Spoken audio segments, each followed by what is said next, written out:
You're listening to Mindset Growth Podcast. Today we are speaking with Tork Whisler. We discuss running his 6th generation farm, the power of a family legacy, his relationship with his dad, and starting their very successful YouTube channel. Here is our conversation with Tork. Tell us a little bit about yourself and where you grew up.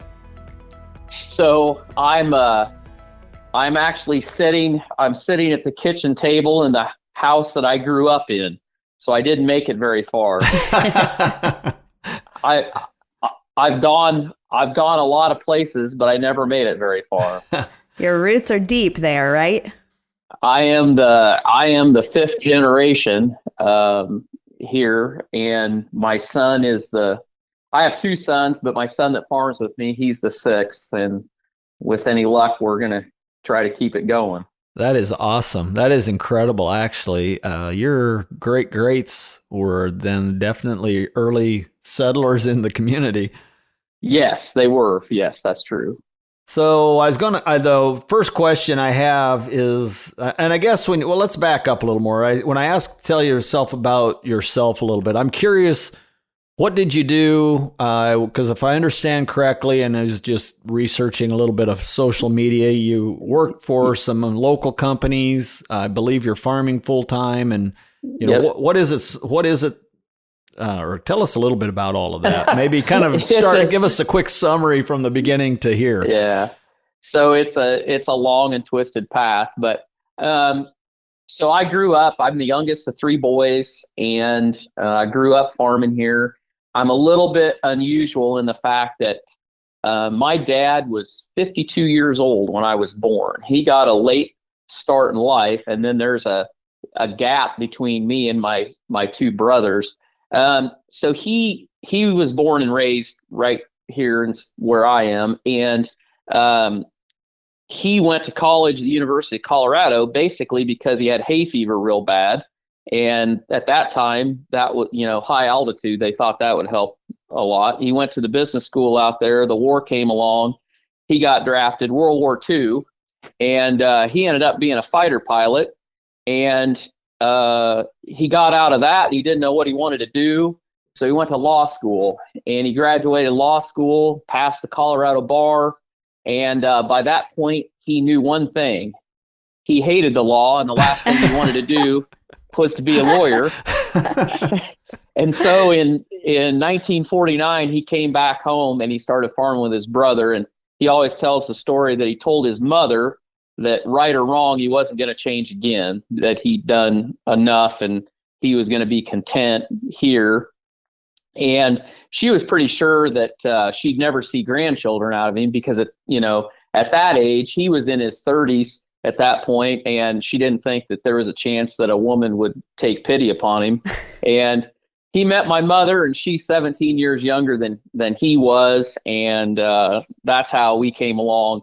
But that experience, there's almost a generation missing between me and my dad, and that gap with me being the youngest, it gives you some different life experiences, and it makes that gap. I always tell people, when your kids are little, they look at you like you're their hero, and then when they're about 15, you start getting dumber exponentially. And by the time they reach about 20, you're as dumb as you'll ever be, and then it's a really slow curve going the other way. And that's so true. It is. And I was no different. And my father and I, we had a tough relationship when I was younger, but all I ever really wanted to do was farm. And I made the decision that I didn't want to go to college, that I wanted to really what I wanted to do. We were raising hogs at that time. We had 160 sows, fair to finish, and there was good money in it. And that's what I wanted to do. And I stayed here, and we farmed together. And I actually bought a farm that was close to us that guy was moving, and he had 120 sows, fair to finish. And I bought that place and we combined those herds together. And so at one point in the middle of the 90s, we had about 400 sows, which was a decent sized operation. And then the laws of economics taught me some valuable lessons. And the 90s came, the late 90s in the hog business was really, really tough. And the margins were non-existent or negative. And we made the decision that we weren't going to be able to keep doing what we were doing. And so we sold all the sows and we converted the buildings we had to finishing, at which point, my dad was elderly by most standards. Now, by his standard, he wasn't. And he was a pretty prolific fella, to say the least. But anyway, there wasn't room for both of us to make a living. We only farmed 400 acres. And so between the farming and finishing hogs, there wasn't enough. And so somebody was going to have to get a job, and it wasn't going to be me, or it wasn't going to be him, I should say. And so out of necessity, I went to work for a guy in Washington, Iowa. His name was Craig Jones, and today he owns the Ace Hardware store in Washington, Iowa. Okay. He had a small construction business, and he built a handful of hog buildings a year. He might build 5 or 6 hog buildings a year, and he actually did a bunch of remodel work for us. And I went to work for him, and I didn't know a whole lot about construction, but since when has that ever stopped, a farm kid from doing anything? Because we fixed everything ourselves out of necessity and pure stubbornness too, as far as that goes.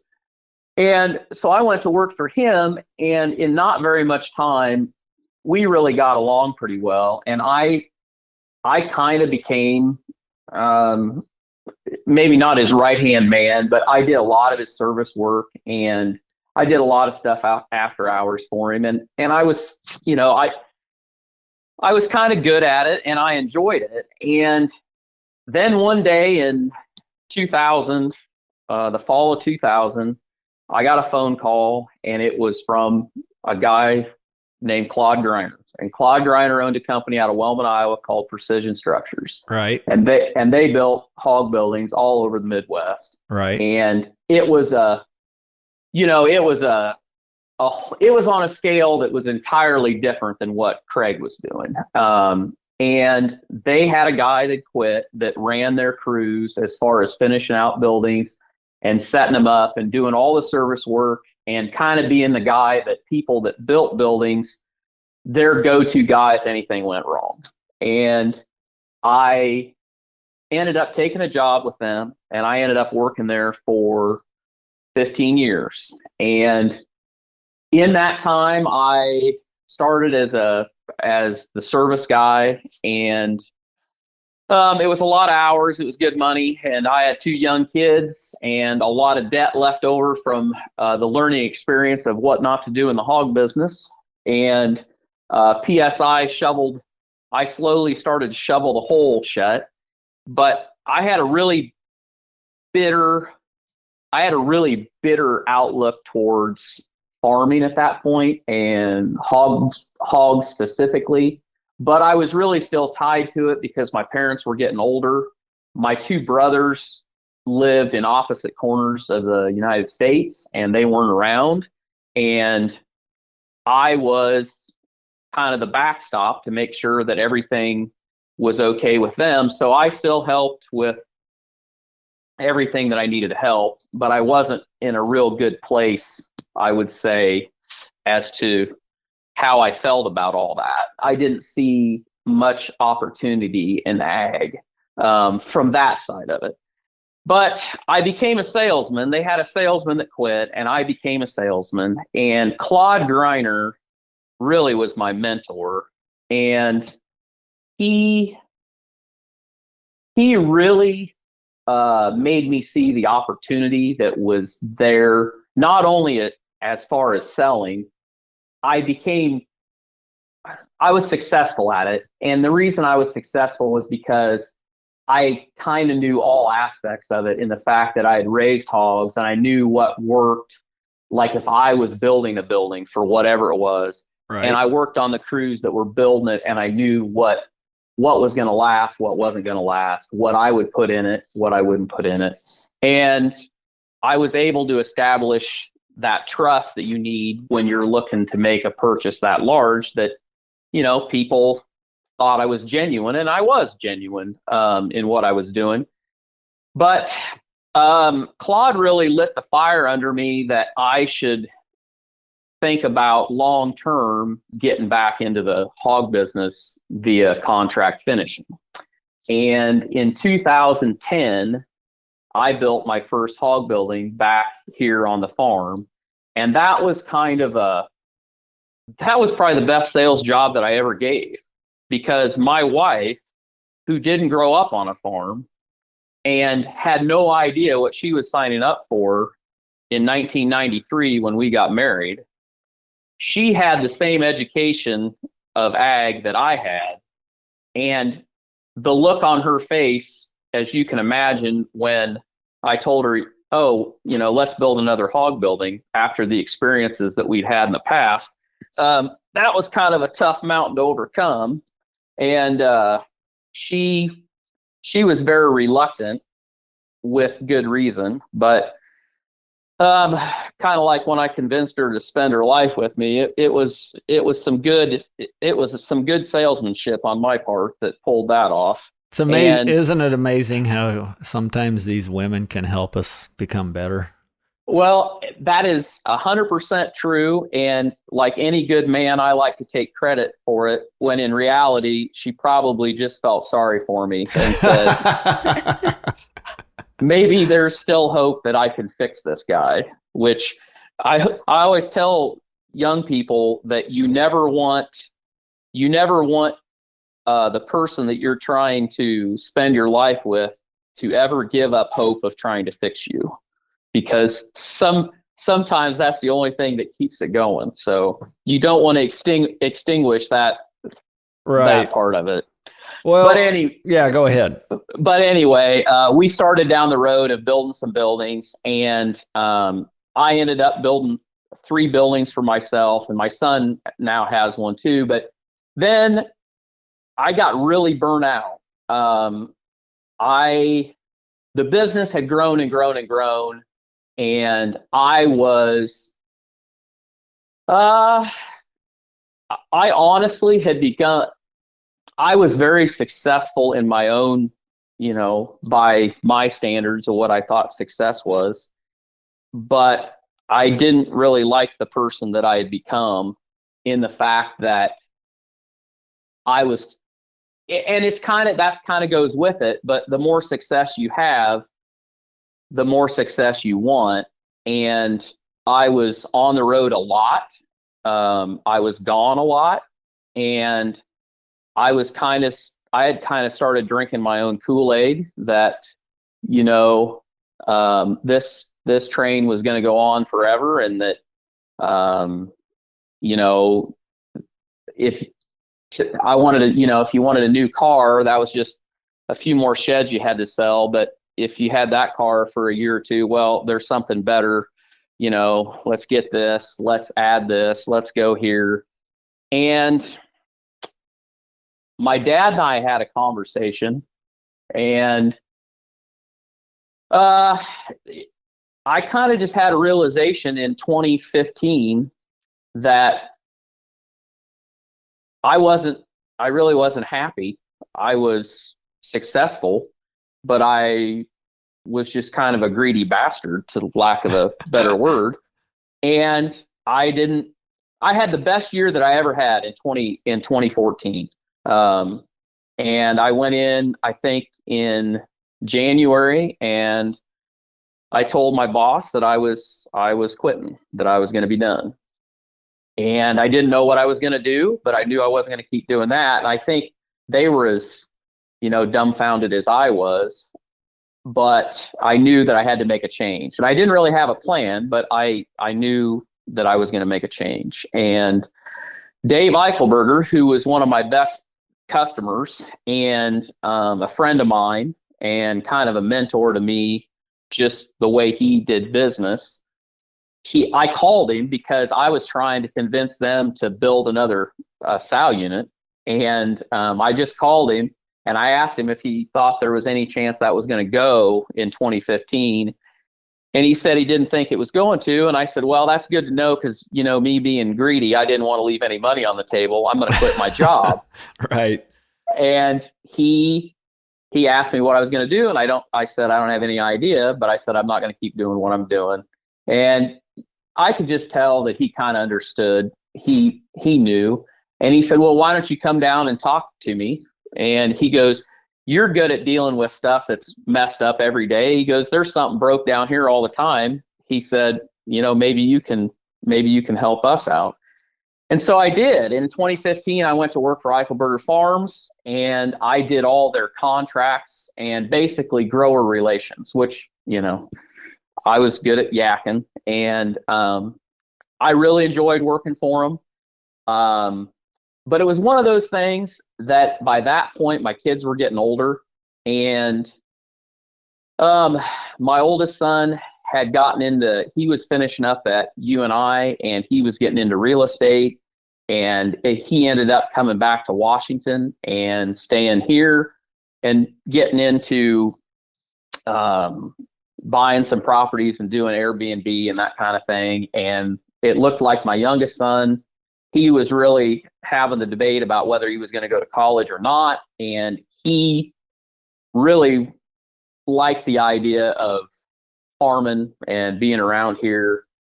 And I made the decision that, you know what, why should we all only be able to fight on the weekends? We might as well just be able to fight every day, like any good family business. There you go. In 2020, I quit that. I left Eichelberger's and I came home and started farming full time. And so today we have 2,400 head finishing buildings, and we raise about 20,000 pigs a year for Eichelberger's under contract. And we do some extra pigs that they call overstocks, that we basically nursery pigs for people that are going to put them in as feeder pigs. And then we still farm about 400 acres, but thanks to my son, my youngest son, we're now in kind of the social media business. And, we can go as far into that as you want, but that all just kind of steamrolled. I'll get back to that one because it's on the list, and I definitely want to come back to that. That's a long intro, and the thing I know. No, that's okay. The thing I can tell is growing up on a farm, just like you did, I made the decision to leave the farm because of a lot of the same bitter decisions or things that we experienced. I mean, I was a kid from the 80s, and I was younger in my family as well, and my parents are probably the same era as yours, and I think we probably learned some different work ethics, which may be why we didn't care for them so much for a period of time than some folks, but it has served me well in life, and I'm sure it has you too. So it has. I'm going to skip the next question, which is what got you into ag. You've answered that one. Clearly, you grew up on it. You didn't have a chance. So I never made it out. You weren't going anywhere. So I'm going to ask you a couple rapid fire questions just to kind of throw you off and have some fun. Yeah. What is your cell phone wallpaper? It's a picture of my dad in the cockpit of a P-51 Mustang. I'm almost jealous. I'm very patriotic and have 3 kids that are or were in the military. So that's awesome. That is awesome. What's the last book you quit reading and why? Oh, the last book I quit reading is Jordan Peterson's new book. Okay. I like him as an author and a YouTuber. Yeah. So I read his first book and I loved it. And it's a tough read. It is. Right. And, he's deep. You got to really track him. And I started the second one and I am 3 chapters into it. And I got so tired of rereading about every page, like 2 times or 3 times, trying to soak that all in, that I finally just gave up. And it's not that it's a bad book. It's just like, I feel like that's a book I got to take on vacation where I can just not think about anything else. Cause it's just, he's a very thoughtful guy, and there's a lot of good nuggets in there, but man, Right. it's tough. Just really have to be in the right headspace to soak it all in, right? Or I'm just not bright enough, one of the two. And I don't want to admit I'm not bright enough, but yeah, you do have to soak it in. Do you collect anything? Oh man. Yes, I'd say that I need to uncollect is what I need to do. So when you live in the house that your parents lived in, that they lived in the house that their grandparents lived in, and their great grandparents built the house, there's stuff in this house that never left. So I am like the family historian, and that's just an excuse to keep stuff that other people would have thrown away. I have a lot of photographs and books and documents and stuff that has come to me from the past generations, and I love history, and I love our family history. And so that's kind of a collection of mine. But honestly, someone else would tell you that some of that, when it gets to where nobody knows who's in that picture, you should probably just get rid of it. Well, your kids may enjoy it, one of them. So. Yeah, right. What excuse do you use all the time? I don't have time. Okay. And what's the best advice you were given? I've been blessed that I've had a lot of really sharp people in my life that have given me advice. But where I am today, I would have to say that something that my dad would say is, when the short version is, the world's a lot bigger than the picture frame that you're looking through, is the short version of what he would say. Okay. That's great. That's an excellent statement. Yeah. And he obviously traveled enough, and being in the war and flying there, he's seen a lot more than probably most of us will. So, speaking of your dad, I'm going to circle back here for a moment. You're the youngest of your siblings, right? Yes. And you said that your siblings are on opposite sides of the country? Yes. So did that influence the fact that, all right, I'm the last kid here, I guess I have to do ag, or did your dad push you into any other opportunities first?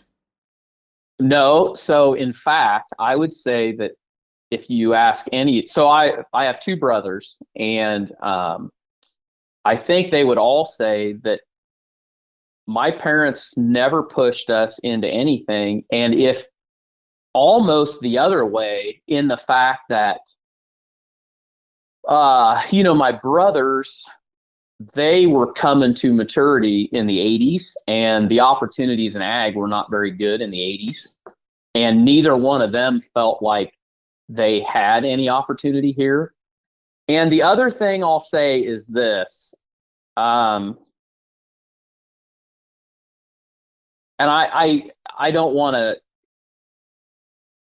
my brothers didn't have as good a relationship with my father as I did later in life. I'd say all of us had the same relationship with him when we were younger. So I can make the hair stand up on, somebody could make the hair stand up on any of our necks if you utter the phrase, "The best job you can possibly do is not too good for me." If I heard that once in my life, I heard it thousands of times, because my dad, he was there was the way it was going to be done, and there was no other way.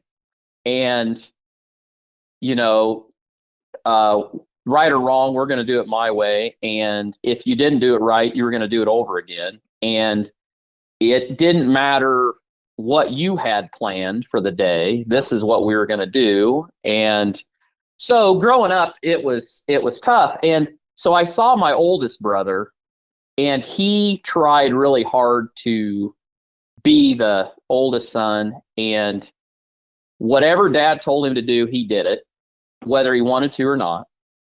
My middle brother was the middle brother, and he was the rebel, but he also folded like a deck of cards in the fact that my dad, he just wasn't mentally tough enough to take the brunt, and he wanted nothing more than to get out of here. And I had the advantage because I grew up watching both of them, and I knew that folding wasn't, and I felt like my dad could smell weakness.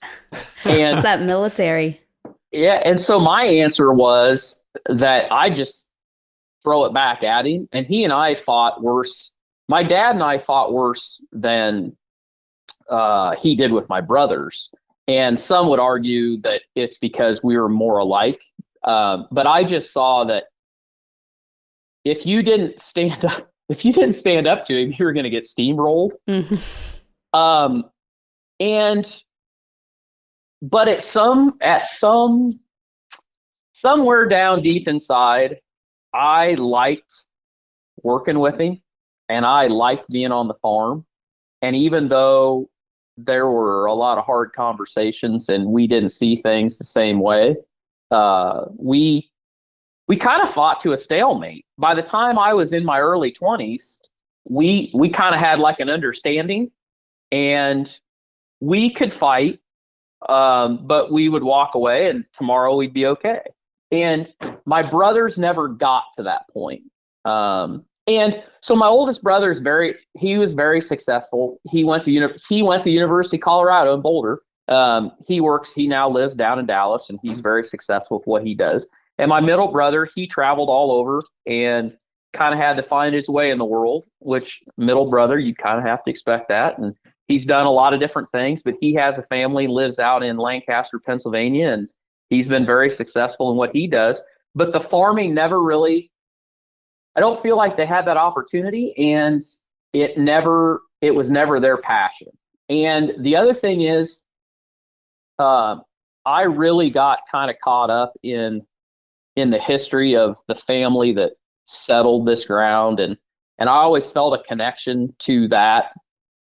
And I feel like the legacy of it kind of always hit me more than it did the rest of my family. And to this day, that's a pretty strong motivator to me, is the legacy of the people that, gave so much to build what's here.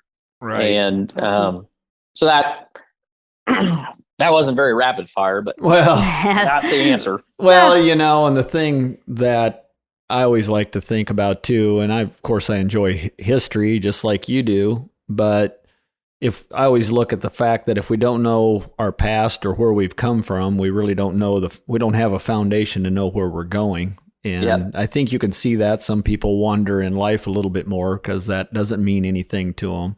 Right. But there's certain foundational things, and my youngest son is, 20 years old, so he's starting to get back on the right side of that curve, and that you were talking about. But he's very much into history and tradition and family, and it's just interesting to me to even see what you're talking about here. I'm starting to see happen in him. It's just those things are starting to resonate with him. I was going to ask you to tell us a little bit about your family farm operation, but I think we've kind of covered that. And of course, it's a family business in generations that probably rival just about any in the county and probably many in the state. I don't know if knowing history, I'm just curious if you have any idea.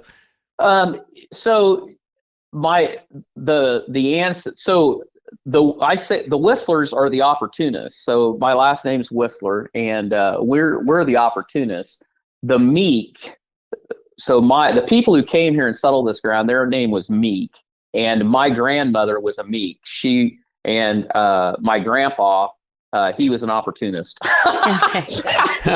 But they came here in the late 1800s, middle 1850, 1860, somewhere around there. So, wow, that was just about probably not long before or soon after what the city of Washington maybe was developed.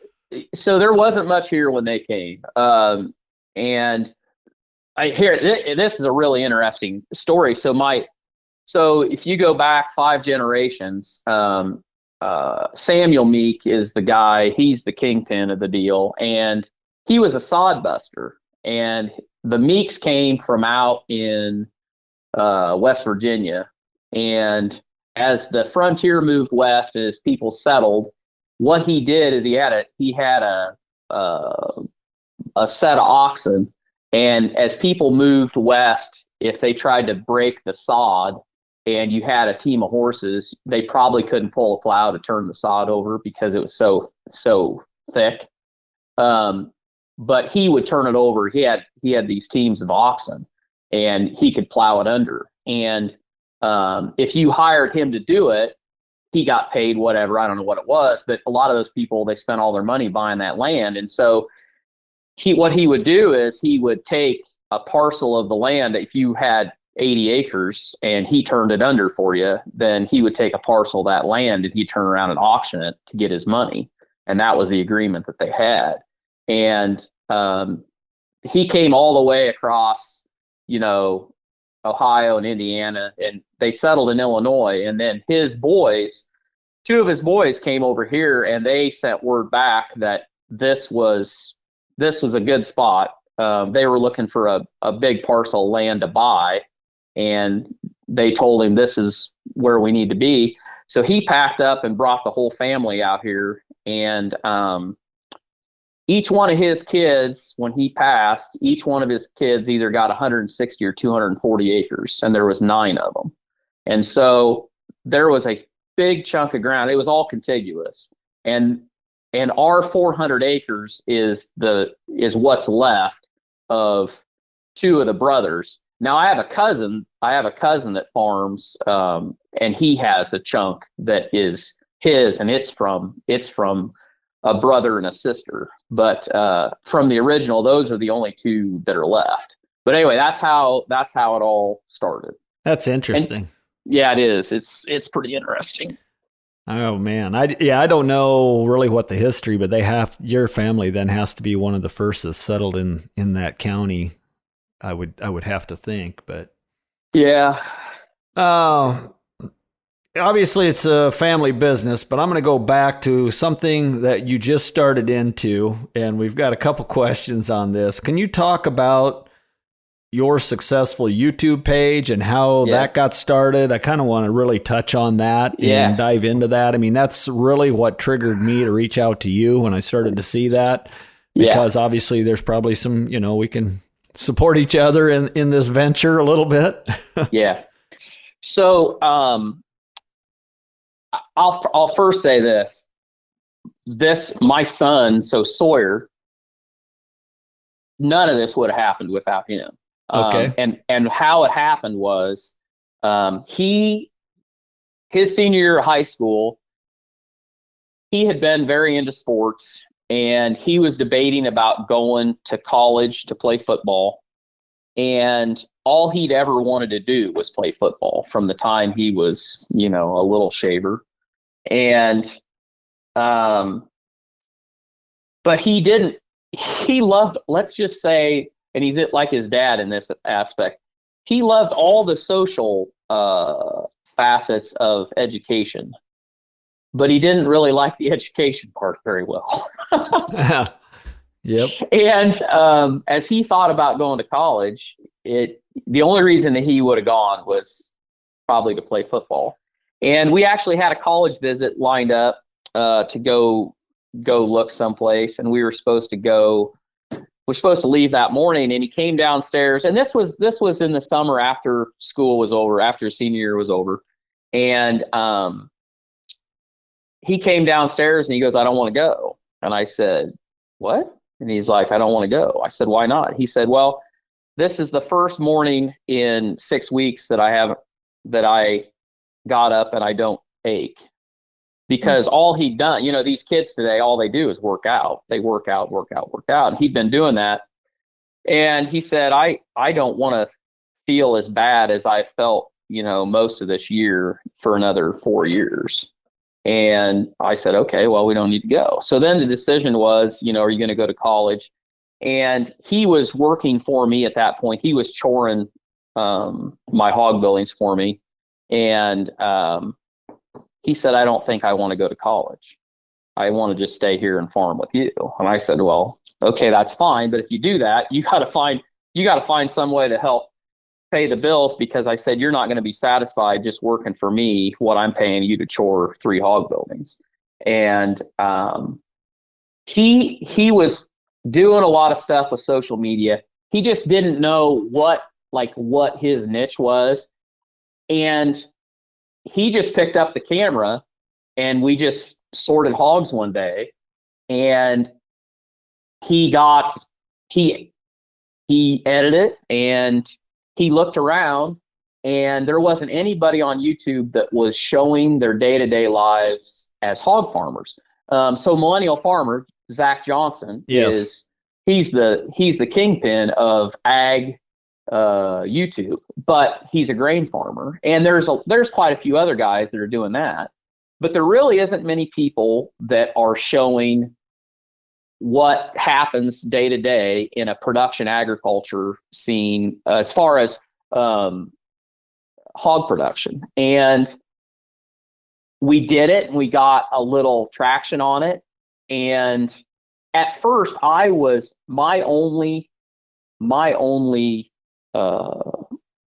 support of it was that I needed Sawyer to be happy. Like, I knew the only way that a young kid, when all your friends go to college, was going to be content to stay on the farm long enough to root down and say, okay, this is what I'm doing, is if he was satisfied. And I knew he had that desire for something other than just, the mundane things we do every day.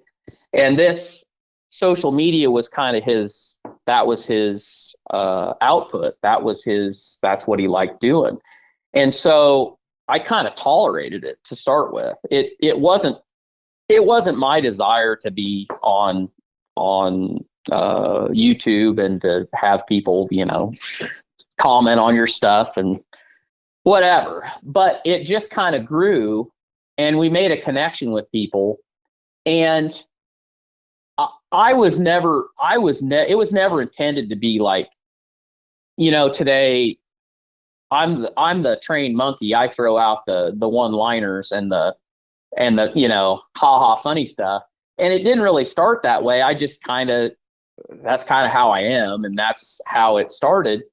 And then one day we were watching Joe Rogan, and I've always really enjoyed Joe Rogan's podcast. I like just the format of it, and his, he'll have anybody on there. He'll get any opinion. And I told Sawyer, I'm like, that'd be fun to do a podcast. And we have on our farm, we have this barn, and it was built in 1948, and it's got a big hay mow in it. It's a beautiful, old, well-built, and it's in really good shape barn. And we don't have any horses. We don't have anything that we keep hay for. And the hay mow was basically empty. And Sawyer said, what do you think about, let's just clean out that hay mow, and we'll shoot a podcast, our barn, and call it Barn Talk. And I was like, that's a fantastic idea. And so we did it. And we had no idea what we were doing. I mean, we didn't know how you edit it. We didn't know how you shot it. So literally what we did is we sat down and we put Joe Rogan's podcast on our big television with the remote control, and we would go through it, and we would, pause it. What's that mixer? What's that? Oh, it's a roadcaster. Oh, what kind of mic is that? What kind of boom is that? And then it's like Google, what kind of camera does this guy use? And so then we just get on Amazon and we started buying stuff. And we're like, gosh, we hope all this stuff works.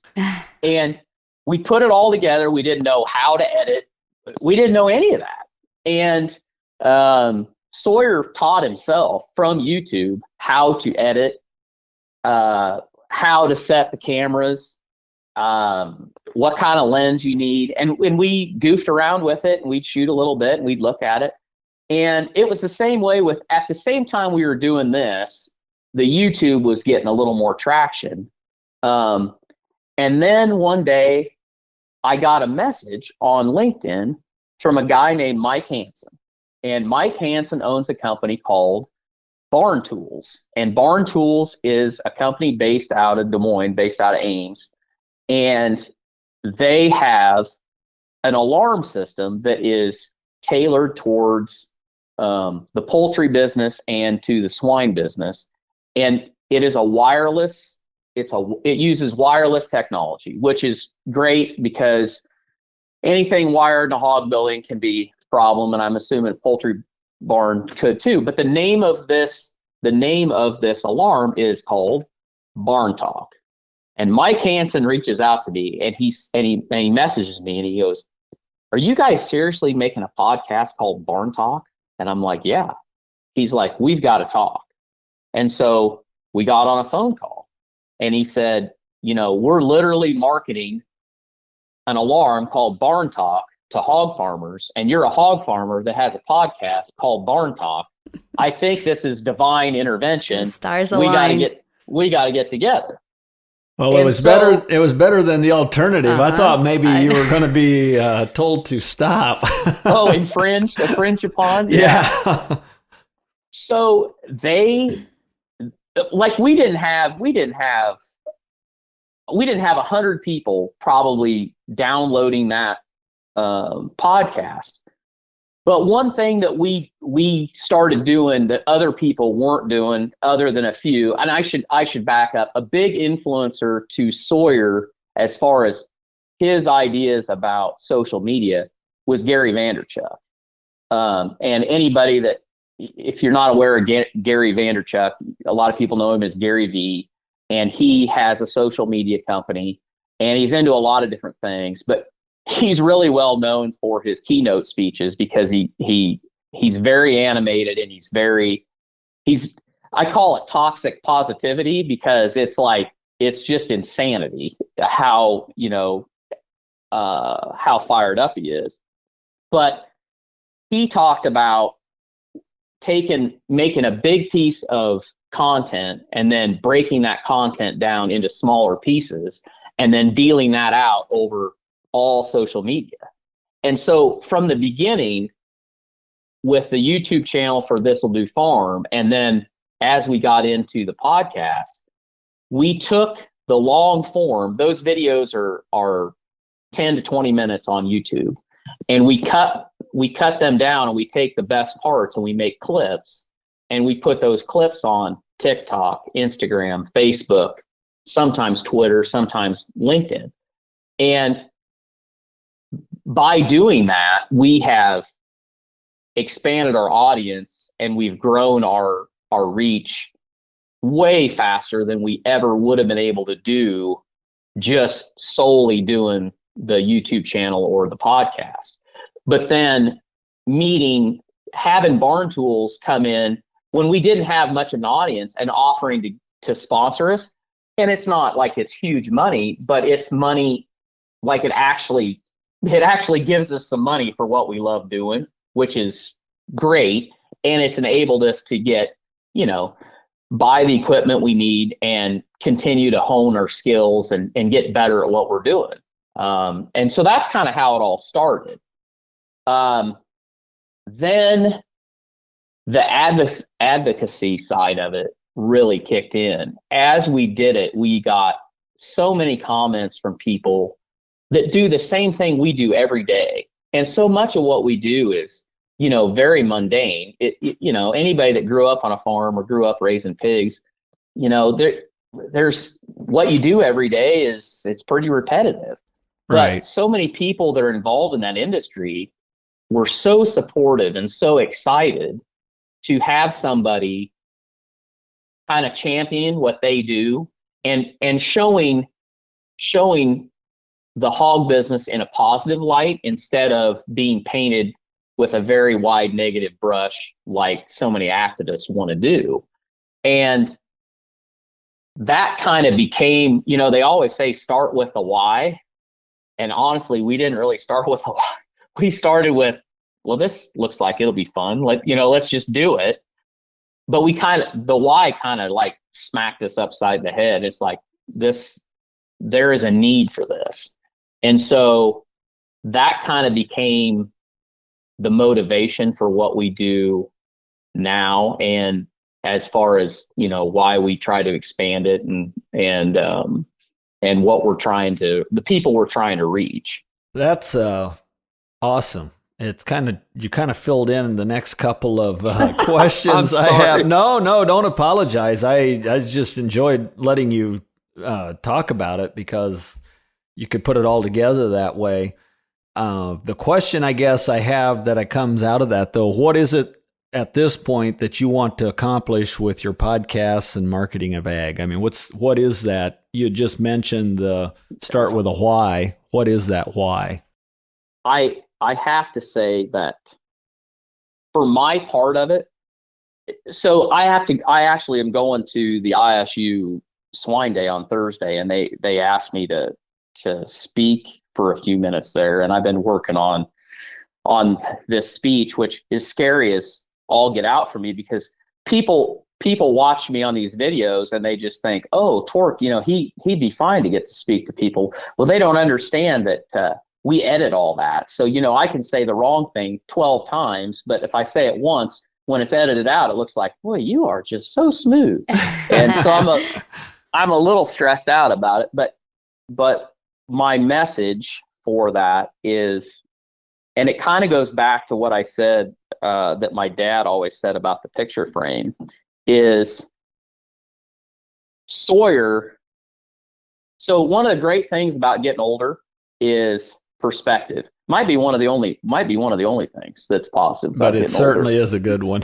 But it is a good one. So, as you live and you make mistakes, you learn a lot. I've never learned a whole lot by what's gone right, but I've learned an awful lot by what's gone wrong. And as you learn that and you can look at a situation, you can say, well, this is similar to, fill in the blank. And I'm not going to take this approach this time because that didn't work very well. I'm going to take this approach. And lo and behold, it works a whole lot better. And so your success can grow exponentially the more perspective you have as far as knowing what doesn't work. But then the flip side of that is because you have that perspective, you sometimes box yourself in and your worldview gets narrower and your view of what's possible gets narrower. And you kind of get in this habit of staying in your lane, so to speak, because that's what's safe. And Sawyer has this huge, there's no frame around his world. He looks at everything and all he sees is opportunity and technology and what's possible. He doesn't even think about what's not possible or what is complete madness. And so he's on one side and then I'm on the other side and I'm trying to fit everything into this little box that I have of what I think. And we have that same butting of heads that my dad and I have. However, I have the perspective of being through that with my dad, and I know that his view might be a little too big, but my view needs to be a lot bigger than what it is, and we can accomplish a lot more. But when you ask what my goal is, at some point I've got to get off this train. We talk about it all the time. I'm 51. I don't know how long how long people want to watch a creepy old guy on YouTube videos. And I'm like, I tell stories like, at some point you're going to have to I'm going to have to get cut. Like, it's going to have to change. I think I'll do the podcast a lot longer than I will the YouTube videos, but I can't tell you what our plans are that are going to happen very soon. I will just say this: we are launching a product, and it's probably going to happen early in 2023, and that's probably going to take an awful lot of both of our time. But that is Sawyer's. It's kind of my dream to get it going, but it's not my dream to run it and to have it be. And so that's going to be his. In 5 years, really what I want to do is I want to be the cheerleader for both my sons. So my sons are in partnership together. They have a real estate business that they own some Airbnbs and some rental properties. And they're doing very well. And my oldest son, he runs that, but they're 50-50 partners, Sawyer and Clay. And then on the farming side of it, Clay is a partner with us on what we're doing on the farm, but he doesn't spend. Sawyer runs this part of it for him, and Clay runs his part of it in the real estate. And my goal in 5 years is to just be able to full-time consult with them, help them. Or if that's all working good, I just want a really good mower with one of those swivel koozies. And I'm just going to go around and mow all the grass. But I don't think that'll probably really work. I have a hard time. Anybody will tell you I have a hard time being idle. But I really want to work myself out of the heavy responsibility. I just want to help is really what I want to do. Okay. Well, it's incredible. I think that we've got young guys that are really marketing agriculture, because it's really gotten a black eye. And I think there's even generations now that have come off farms in the 80s from the struggles there that don't have a positive outlook on it. And then you have all the activists that are fighting it. So if there's positive things and you can put some fun into it with what you're doing, it's definitely, to me, it has value. And so, I ended up in a consulting business somewhat by accident as well. So I think sometimes it's a matter of, and I'm curious in your perspective, because I know we probably follow a lot of the same authors, but I think a lot of times it's life that happens to us and how we prepare to take advantage of that when it happens. There's people you probably know that are negative and all the bad stuff happens to them, but I think that's all they're looking for and that's what they focus on. So I don't know if you have some thoughts on that.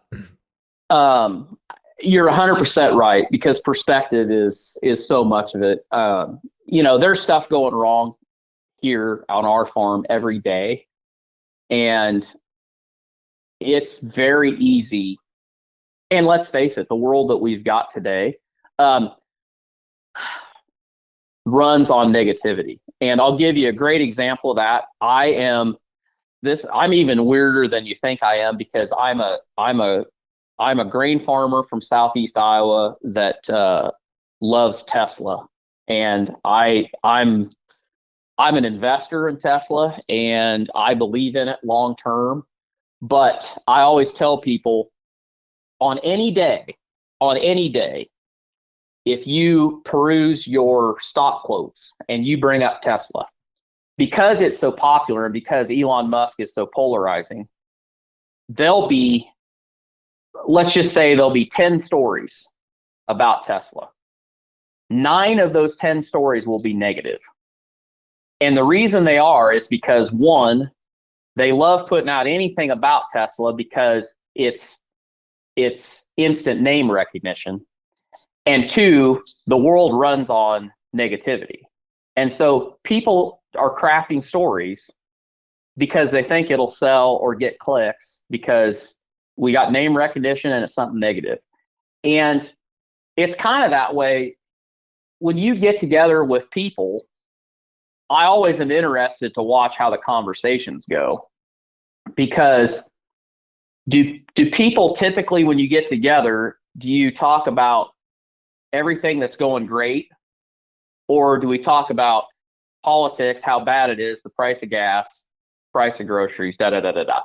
Typically, more than 50% of the time, conversations with casual acquaintances end up being about things to complain about, and that's just part of that's just human nature. But I have a quote that's in my office, and it's Teddy Roosevelt's part of his speech that he gave. I think it's in Paris, and this was after he was out of the presidency, and I think it's called "The Man in the Arena."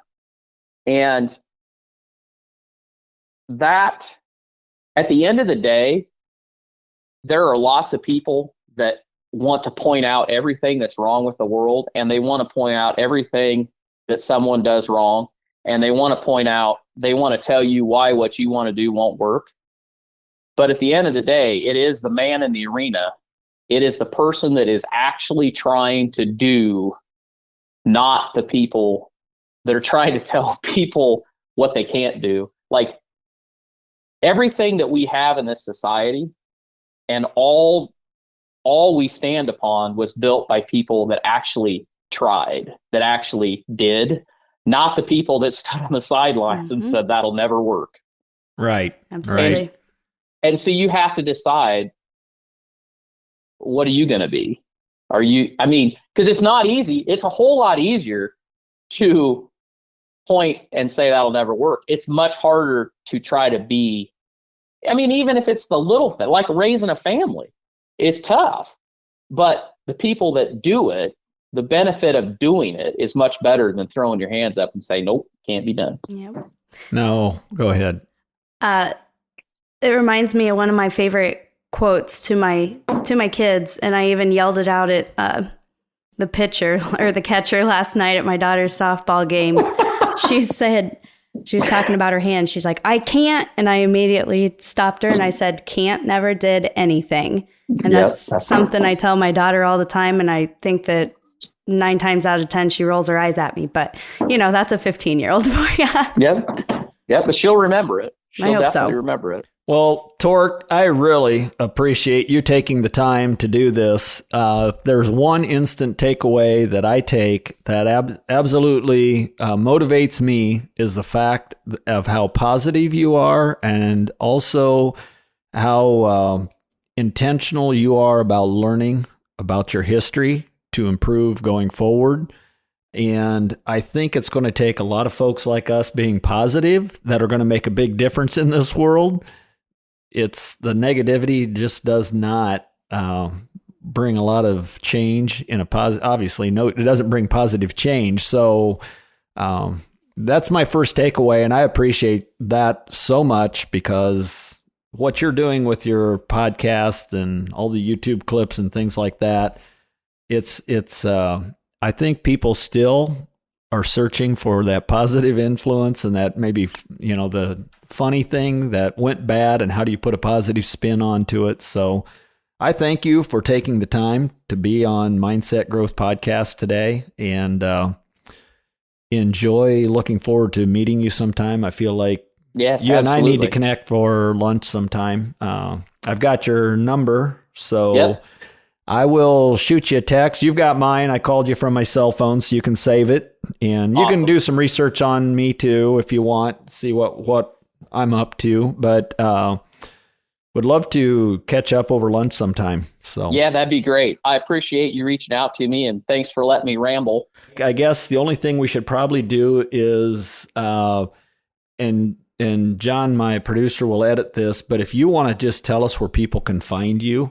So anybody that wants to learn more about what we're doing, on pretty much any social media, at This'll Do Farm, and there's no hyphen in that, at This'll Do Farm, and at Barn Talk on YouTube, Instagram, TikTok, and even on Facebook. Awesome. Thank you, Tork. I appreciate it. And with that, I'll let you go because we got to keep a schedule rolling here too. So, Yep. Thank you so much. I appreciate it. Thank you, Tork. Bye. Thank you so much for tuning in today. Please be sure to check out our other episodes as we are on most social media platforms. Check out Gary Bontrager Consulting. We've got some great content coming your way. Have an awesome day. And remember, like Tork said, things are built by those who do.